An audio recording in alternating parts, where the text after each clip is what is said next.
Bom dia, ouvintes da Rádio Assunção Cearense. Bom dia, internautas do blog do Edson Silva. Estamos começando agora o nosso programa, o blog do Edson Silva, na Rádio Assunção Cearense. Vários deputados estaduais do PDT solidarizaram-se ontem com o deputado Evandro Leitão, que fazia um discurso da tribuna da Assembleia Legislativa anunciando sua saída do PDT. Evandro diz estar sendo perseguido no partido desde a campanha eleitoral do ano passado, quando ele foi um dos que não atenderam a orientação do partido e votaram em Eumano de Freitas, quando o candidato do PDT era Roberto Cláudio. Evandro disse em seu discurso que o partido não lhe deu recursos do fundo eleitoral para ajudar na sua campanha e que iria buscar uma outra legenda. Ainda em meio ao discurso de Evandro, o presidente nacional interino do PDT, André Figueiredo, mandou cópia de uma mensagem de WhatsApp do ano passado, endereçada a Evandro. Mandou essa cópia da mensagem do WhatsApp do ano passado, ele mandou para os deputados estaduais do PDT ontem pela manhã. A mensagem era endereçada a Evandro Leitão, comunicando que o partido havia reservado R$200 mil para a campanha dele, mesmo valor destinado aos demais deputados da agremiação que disputavam reeleição. Um desses deputados que recebeu a cópia da mensagem comunicou a Evandro, ainda quando ele estava na tribuna da Assembleia. O deputado disse ter recebido a mensagem de André Figueiredo oferecendo o dinheiro a Evandro para a sua campanha. Evandro recebeu do Diretório Estadual, por decisão tomada na última sexta-feira, uma carta de anuência permitindo-o a deixar o partido, sem sofrer as consequências da lei da fidelidade partidária. Um dos que saudaram Evandro foi o próprio líder do PDT na Assembleia, deputado Guilherme Landim. Ele acusou a direção nacional do partido de estar desmoralizando todos os atos e ações praticadas pelo senador Cid Gomes, enquanto presidente estadual interino do PDT. Vamos ouvi-lo. Amigo deputado Evandro Leitão, queria primeiro dizer que, mais uma vez, hoje, Vossa Excelência nos dá uma aula de decência, de respeito, de honradez. E eu queria, hoje aqui, como parlamentar, não falo pelo PDT, falo como parlamentar, quero me solidarizar com Vossa Excelência por tudo que vem sofrendo ao longo de todo esse tempo. E dizer da minha decepção com o partido, de poder ver que a democracia dentro do partido só acontece quando convém a algumas pessoas. Foi feita uma votação semana passada pelo diretório, dando essa anuência, e não é acatada. Então, isso nos deixa realmente muito tristes, incomodados com a forma como vem sendo tratado também o senador Cid Gomes nessa presidência interina, que tem exercido de maneira democrática essa presidência, mesmo que interina, mas todo ato que ele faz de manhã é desfeito ou desmoralizado à tarde. Então, é realmente um momento muito difícil. Eu queria lhe desejar muita sorte, muito sucesso, e conte conosco. Pode ter certeza disso. Pela Constituição brasileira, quando a norma ou lei que diga respeito à eleição só poderá ter validade depois de 1 ano de sua publicação. O que significa dizer que, para as eleições municipais do próximo ano, qualquer lei que venha a alterar a legislação atual só valerá se ela for sancionada e publicada até o dia 6 de outubro deste ano, de 2023. Isto porque a eleição do próximo ano ocorrerá no dia 6 de outubro de 2024, o primeiro domingo daquele mês. Na Câmara dos Deputados, uma comissão especial já começou a discutir algumas alterações para a legislação eleitoral que possa ser aplicada no próximo pleito. Stephanie. Olá, Edson. Olá, internautas do blog do Edson Silva. O grupo de trabalho da mini-reforma eleitoral promove nova audiência nesta quarta-feira para ouvir o presidente da Comissão Especial de Estudos da Reforma Política da Ordem dos Advogados do Brasil, OAB, Delmiro Campos, e o diretor executivo da Transparência Partidária, Marcelo Isa, entre outros. Em entrevista, o relator, o deputado Rubens Pereira Júnior, do PT, explicou que o colegiado vai realizar pequenos ajustes no sistema eleitoral para aperfeiçoar a reforma política que já vigorou nas eleições gerais do ano passado. Criado em 22 de agosto, o grupo estuda mudanças em temas como propaganda eleitoral, prestação de contas e violência política contra a mulher. Para que as mudanças possam valer para as eleições municipais de 2024, a mini-reforma precisa ser aprovada pelo Congresso Nacional e publicada até o dia 5 de outubro deste ano. Pereira Júnior reconhece que o prazo é muito curto, mas explica que o objetivo do grupo é não tratar de reforma política de grandes mudanças.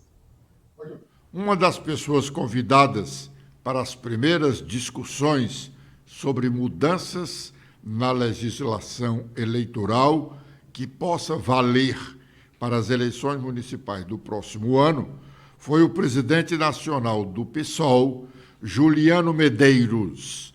Vamos ouvir parte do que ele disse no encontro. Produziu muitas mudanças, de forma que, em primeiro lugar, quero parabenizar a ideia de uma mini-reforma. Eu diria até que nós precisamos de uma micro-reforma, porque nós estamos hoje chegando a um certo equilíbrio do nosso sistema eleitoral, me parece, e é preciso, acima de tudo, evitar retrocessos, né? As novidades que foram introduzidas nos últimos anos, me parece que exige mais atenção o tema das federações partidárias. O pessoal participa de uma das 3 federações partidárias que existem, né? A Federação PSOL Rede Sustentabilidade, e aqui há uma série de áreas cinzentas que a gente precisa enfrentar, né? Um exemplo recente, Vossas Excelências certamente conhecem, que é do caso do juiz lá de Brusque, né? Que tomou decisões totalmente fora do escopo. Mas não só essa. Nós temos, por exemplo, já aí indicações de alguns juízes eleitorais que trabalham com a hipótese de inviabilizar os registros de candidaturas em caso de não prestação de contas em outras regiões também, em outras cidades também. Isso é muito preocupante. Em nível de eleições estaduais ou eleições nacionais, onde você tem 27 circunscrições, isso é mais fácil de ser enfrentado. Com 5.500 circunscrições, isso se torna um desafio de outra dimensão. O segundo aspecto que eu queria destacar, e que para o pessoal é muito caro, é o tema das sobras eleitorais, né? As sobras eleitorais foram um processo de democratização das vagas. Quantos casos nós tivemos em eleições passadas de candidatos, já que nós temos um sistema proporcional de lista aberta, de candidatos que alcançaram votações extraordinárias. Eu lembro, por exemplo, Thalia, de um candidato do PSOL em Recife, que foi o segundo mais votado em Recife, com 13 mil votos, e não se elegeu. Por quê? Porque o pessoal não pôde acessar a distribuição das sobras. Enquanto o candidato de 3.000 votos, 2.000 votos de um partido que tinha alcançado o quociente eleitoral pôde acessar essa vaga. Então, para corrigir essa distorção, a divisão, a distribuição das sobras entre todos os partidos, não só entre aqueles que alcançaram o quociente, do nosso ponto de vista, é uma medida democratizante do nosso sistema político. E acho que nós precisamos, nós tivemos um retrocesso na legislatura passada, que foi a introdução de uma cláusula de 80%, e agora se discute de voltar, retroceder ainda mais para a fórmula que existia até 2016, que é de não haver distribuição nenhuma das sobras. Vai voltar essa distorção, a gente acha que isso é ruim para o nosso sistema político. Bom, agora é o momento de sabermos quais as nossas manchetes. Letícia. Olá, Edson, olá a todos que acompanham o nosso programa desta quarta-feira. Com as atualizações feitas no nosso site, temos que o deputado Guilherme Landim, como já falado hoje, líder do PDT na Assembleia, diz que Cid Gomes é constantemente desmoralizado pela direção do PDT. Deputados destacam participação do Ceará em programas do Ministério da Educação. Dentre as medidas apontadas pelos parlamentares está a construção de 22 escolas de ensino médio em tempo integral. Também temos que o governador Amândio de Freitas foi um dos governadores que defenderam no Senado a autonomia dos estados na reforma tributária. Na oportunidade, Amândio também defendeu a necessidade de incluir no debate a produção e exportação de energias renováveis, como estratégias da nova industrialização do Norte e Nordeste brasileiro. Também temos que Lula assina a medida provisória para taxar fundos de super ricos. Segundo estimativas do governo federal, há cerca de 2.500 brasileiros com recursos aplicados nesses fundos, que acumulam 756 bilhões de reais e respondem por 12,3% dos fundos no país. O presidente da CPMI, Arthur Maia, mantém um afastamento do fotógrafo Lula Marques na cobertura das sessões e refaz regras para os profissionais de imprensa. Arthur disse que recebeu uma reclamação de um parlamentar que teve uma conversa em aplicativo de mensagem publicado pelo profissional e por isso decidiu caçar a credencial do fotojornalista. E o Ministério Público aqui do Ceará está realizando neste momento terceira audiência pública para cobrar a ampliação da rede oncológica aqui no estado. O Ministério acompanha a questão com a finalidade de buscar soluções para ampliar o atendimento e dar vazão à demanda reprimida da fila para tratamento de câncer, tanto para pacientes aqui de Fortaleza como dos outros municípios do estado. Agora, com as notícias nacionais, em principal destaque do Estadão é sobre a economia. O governo precisará arrecadar mais para fechar o orçamento de 2024. Lei orçamentária do próximo ano, que tem de ser enviada até o dia 31, irá prever equilíbrio entre receitas e despesas para zerar rombo. Com os destaques do Globo, temos sobre os ataques golpistas que o governo do presidente Lula exonerou, em média, 10 militares do Gabinete de Segurança Institucional, o GSI, por semana. Os atos do dia 8 de janeiro continuam a provocar mudanças no Palácio do Planalto e já são 362 dispensados. Com as últimas da Folha de São Paulo, temos briga de poder atinge União Brasil, o Cidadania e o Rede Sustentabilidade com xingamentos e ações na justiça. Esses partidos enfrentam disputas envolvendo o Comando Nacional e alas regionais. Bom, voltando ainda a essa questão do PDT, sobretudo ao pronunciamento do deputado estadual Guilherme Landim, sobretudo pelo fato de ser ele o líder do partido na Assembleia Legislativa. É grave a afirmação dele de que o senador Cid Gomes, enquanto presidente interino da agremiação, tem todos os seus atos e ações desmoralizadas. Ele se sente desmoralizado após a prática de atos e ações por determinação da direção nacional do partido. Hoje, o partido é presidido interinamente pelo deputado federal André Figueiredo, em razão da licença de Carlos Lupe para assumir o Ministério da Previdência no governo Lula. André Figueiredo é, de fato, de direito também, o presidente estadual do PDT. Cid Gomes é o vice-presidente. Um acordo entre eles permitiu que André pedisse licença até o mês de dezembro e o Cid, então, assumiria com o objetivo de reunir ou reunificar o partido, sobretudo no interior do Estado, visando as eleições municipais do próximo ano. André e Cid não se dão bem desde a eleição passada, quando Cid se ausentou totalmente da disputa eleitoral, deixando à míngua a candidatura majoritária ou as candidaturas majoritárias do partido, no caso a de Roberto Cláudio a governador e a do seu próprio irmão Ciro à presidência da República. Agora, para onde vai Evandro Leitão? Como todos os políticos que ameaçam ou pretendem trocar de agremiação, ele também diz que tem vários convites e pode ter realmente. Ele é um quadro político interessante para qualquer agremiação.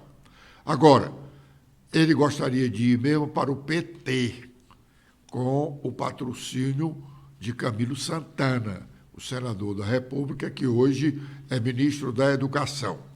Mas, enquanto ele falava ontem, um interlocutor categorizado do grupo de Luiziane Lins dizia, alto e em bom tom, que Evandro só se filiará ao PT em Fortaleza se tiver uma conversa com Luiziane. E ele talvez não queira ter essa conversa, porque Luiziane não se dá bem com Camilo e vice-versa. E ele é a pessoa ligada a Camilo. Esse interlocutor diz que o PT só filiará alguém em Fortaleza com o apoio, com o aval de Luiziane, que é já oficialmente pré-candidata do PT à Prefeitura de Fortaleza no próximo ano. Algumas outras pessoas pretendem ser candidatas pelo PT à Prefeitura de Fortaleza, dentre elas o próprio Evandro Leitão. Mas, pelo visto, a cada dia se torna mais difícil. Esse interlocutor categorizado diz que Camilo não tem força de filiar ninguém no PT sem o aval de Luiziane. E acrescenta, Camilo não foi um governador do PT. Todos os pleitos do PT, enquanto partido, teriam sido negados pelo então governador Camilo Santana. Vamos aguardar mais tempo para ouvirmos mais conversas e discursos sobre filiações e candidatos. Ontem, todos os governadores dos 26 estados brasileiros e do Distrito Federal participaram de uma audiência pública no plenário do Senado da República sobre a reforma tributária, que está naquela casa do Congresso Nacional, após ter sido aprovada na Câmara dos Deputados. O governador Elmano de Freitas falou naquele encontro defendendo a autonomia dos estados. Vamos ouvi-lo. Nós estamos a debater um novo modelo de sistema tributário para o país. E partimos de uma premissa que me parece muito correta. O atual sistema não nos serve. não serve ao poder público porque ele demonstra ineficiência para o futuro, não serve para o setor produtivo porque ele inibe investimentos e cria uma burocracia que o setor produtivo não mais tem interesse que ele se mantenha, e ele é muito injusto com os mais pobres do Brasil. Então, nós precisamos efetivamente de um novo modelo. Esse novo modelo tem outras referências, que não o atual. E eu tenho absoluta segurança que nós precisamos eleger quais são os temas centrais para essa reforma. No que diz respeito às nossas regiões e ao poder público, primeiro dizer de que nós avançamos na Câmara dos Deputados. Eu quero aqui agradecer o trabalho realizado pelos deputados, nosso relator e o presidente da Câmara, de primeiro garantir a votação da reforma tributária. Porque nós avançamos, nós trabalhamos com a ideia de que o IVA seria único. E nós avançamos para uma ideia de IVA dual exatamente com a compreensão de não termos riscos da União, ao participar de um IVA único, a União interferir de maneira além do que deveria, e isso violar uma autonomia necessária para os estados e os municípios. Nós estamos voltando e discutindo aqui uma emenda à Constituição. Então, o que foi colocado aqui de várias questões técnicas e políticas, várias das questões políticas serão resolvidas na legislação complementar. É evidente que é na legislação complementar que eu vou ter que aprofundar sobre a alíquota, é evidente que na legislação complementar eu vou dizer até onde vão os poderes de um comitê ou de um conselho gestor. E nós não estamos falando de experiência absolutamente inexistente no Estado brasileiro. Aqui se falou de mesada. Bom, eu não acho que nenhum governador entenda que FPE é mesada. Bom, o governador Elmano tem um discurso afinado com os demais governadores do Nordeste e também do Centro-Oeste. Bom, nós já falamos em mais de uma oportunidade que essa questão da reforma tributária é complexa e muito complexa. Os interesses dos governadores são muito divergentes. Agora, são muito divergentes, mas isso significa dizer que são vários pontos que motivam essas várias divergências. Não, são várias divergências quanto à força desse conselho gestor que vai distribuir o dinheiro arrecadado em todos os estados, do ICMS e do ISS, que é o Imposto sobre Serviços.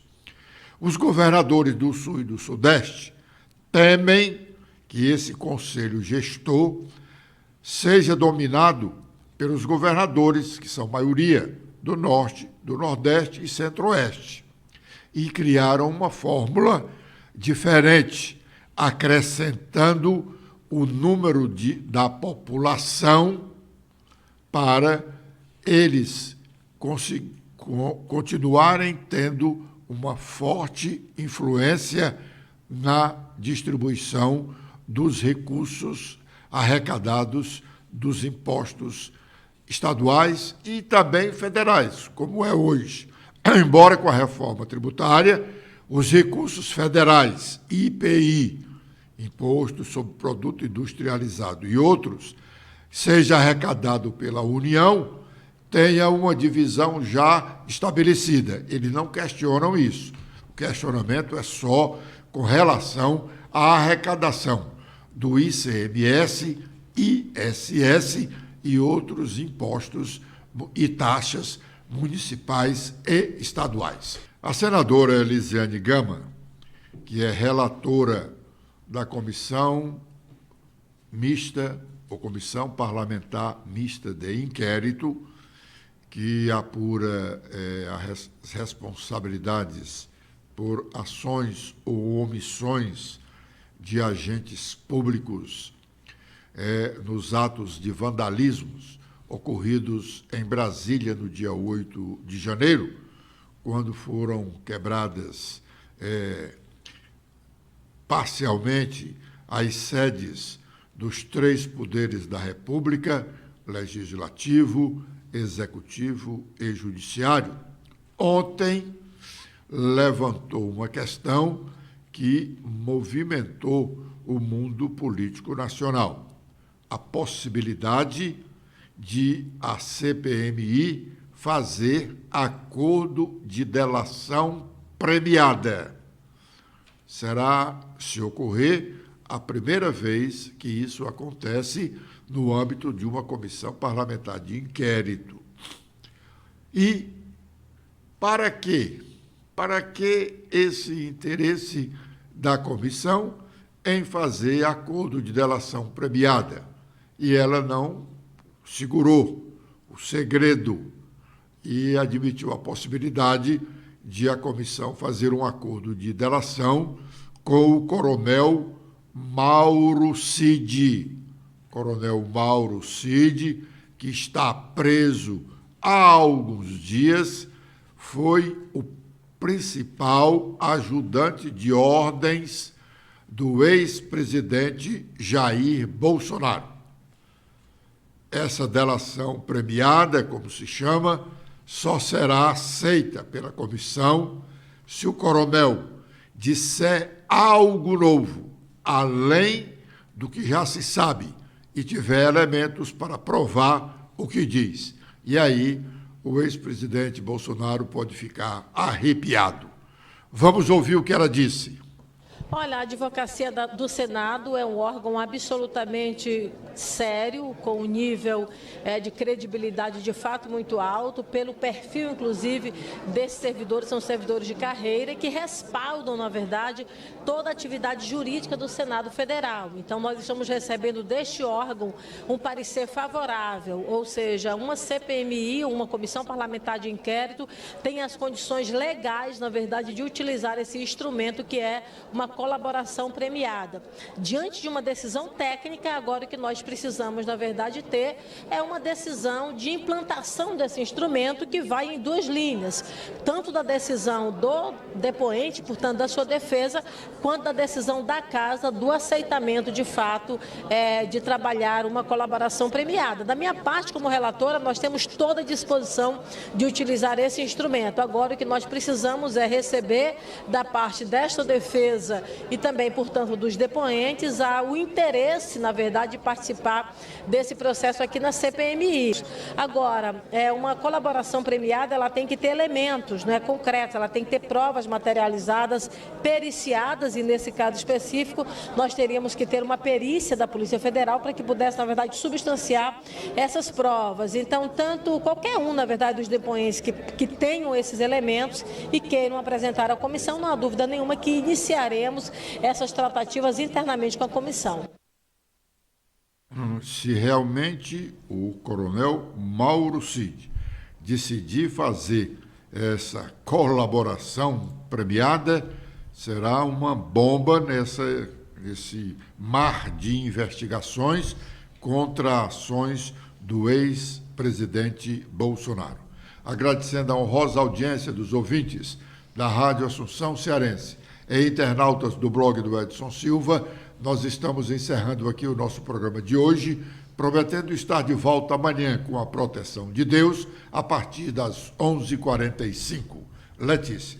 Eu também faço meus agradecimentos a todos que acompanharam o nosso programa de hoje. Vocês podem ver mais notícias apontando a câmera do celular de vocês para este QR Code.